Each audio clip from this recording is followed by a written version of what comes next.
నువ్వు నెత్తి మీద పెట్టిన కుంపటి 7 లక్షల కోట్ల అప్పుకు 27,000 కోట్ల రూపాయలు మెత్తి కట్టుకుంటూనే మా రైతుల పట్ల ప్రేమ ఉన్న మేము 150 రోజులు తిరిగే లోపలనే 7,500 కోట్ల రూపాయలు ప్రతి చివరి రైతు వరకు రైతు భరోసా పథకాన్ని అమలు చేస్తున్నాం.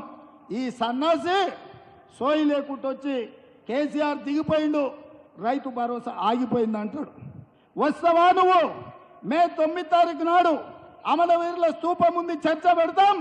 అమరవీరుల స్తూపం సాక్షిగా ఈ రాష్ట్రంలో ఎవరికైనా ఏ రైతుకైనా, అది ఖమ్మం కావచ్చు, కొత్తగూడెం కావచ్చు, ఆదిలాబాద్ కావచ్చు, అలంపూర్ కావచ్చు, అచ్చంపేట కావచ్చు, కొడంగల్ కావచ్చు, లేకపోతే మదిర కావచ్చు, ఏ రైతుకైనా ఈ నెల 9 తారీఖు లోపల ఏ ఒక్క రైతుకైనా బకాయి ఉంటే నేను సవాలు చేస్తున్నా, అమరవీరుల స్తూపం